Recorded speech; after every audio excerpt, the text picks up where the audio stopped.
Welcome back to Steve's Project Car Garage. My name is Steve. Sitting over here is my 1969 Tram Spitfire tanker. So in the last video, you saw me break down that lower A post and remove the floor from the passenger side. So tonight is going to be probably a short video, although I say that and it turns into a 25-minute video, so who knows. But I'm going to be working on that lower firewall. I'll show you real quick what we're going to be talking about, trying to get that cleaned up, and then see how a test fit of the floor goes, as well as a test fit of that lower A post. And if everything goes well, cool. All right, so in the last video, we went ahead and I removed the floor on the passenger side, removed the lower A post, and we started to discover and explore what's all around here.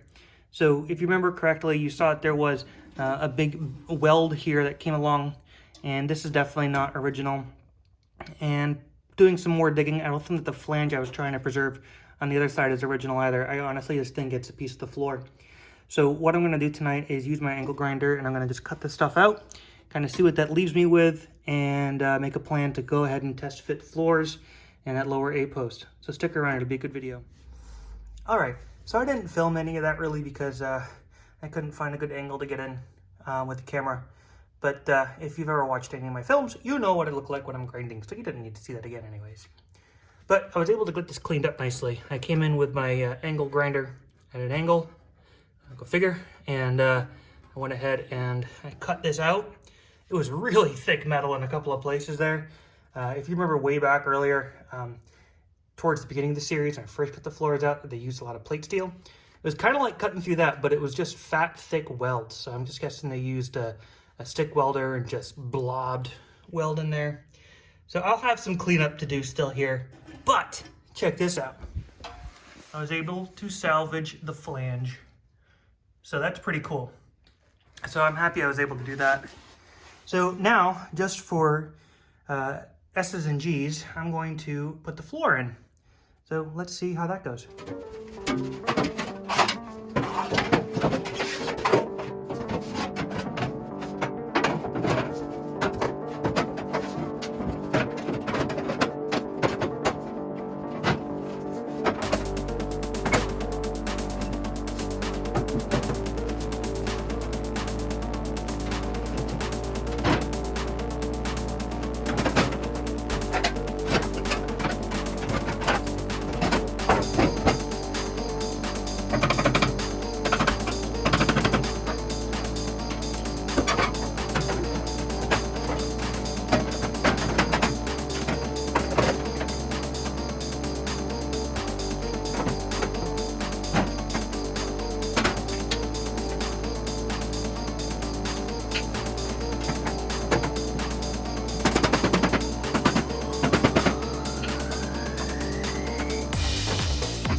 Well, there you have it. So it obviously has adjusting to do. No question about that, because my holes up here don't line up for the radio support. So that's definitely important. The fitment in here isn't bad. I mean, obviously, I'll need a new bracket, which will help push this up a little bit.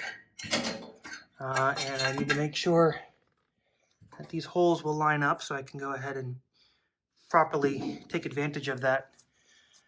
Let's see how it is over here. So on the flange, it sticks out right to about where I would expect it to. So that's pretty decent. Maybe just need to give it a little tug like that. In the back, you can kind of tell that it's a little off. I think that my lower B post needs to be maneuvered out a little bit this way, which will allow this to shift over and to fill in here. And you can see the indents over here for the radius arm brackets, pretty much showing the same story, so that's easy. Let's go ahead and snag this lower A post and put this in. And that'll go in just like that.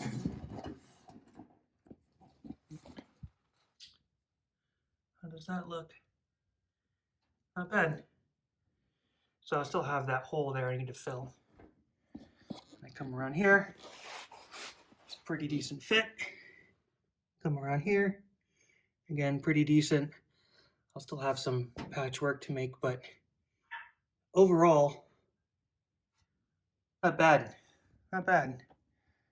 Pretty happy with it. I'll take it. All right, let me show you what I got. Kind of excited about this. So again, got the floor put in. I went ahead and I put the lower A post in, and it's obviously just held in with some vice grips right at the moment, but I went ahead and put the inner sill in and the sill strengthener, again, with just vice grips.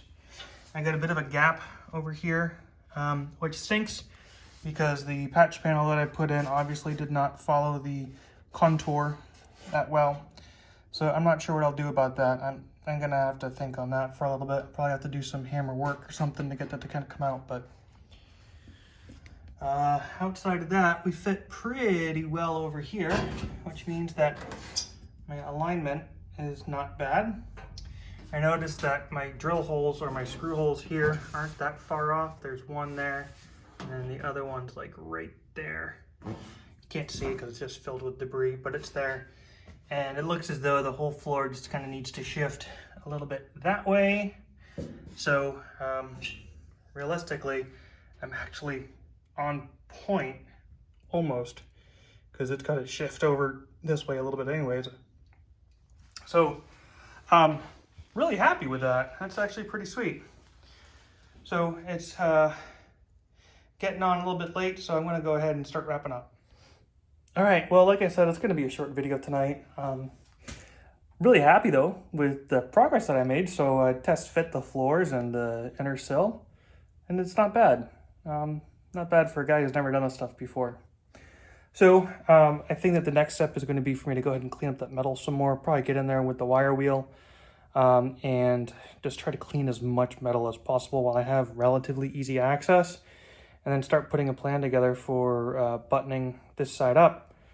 That'd be pretty cool if I can get this floor in maybe in the next week or two, and then I should be able to hop on over to the driver's side and get that done.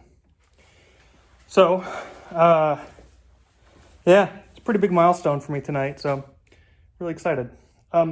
If you haven't done so already, I ask that you please definitely go ahead and hit the subscribe button, click the bell to get those post notifications, and keep working on your projects. Everybody, I've been getting a lot of cool comments from folks that are working on their own cars, so definitely keep at it. And most of all, just remember, please don't be that previous dreaded owner. Cheers.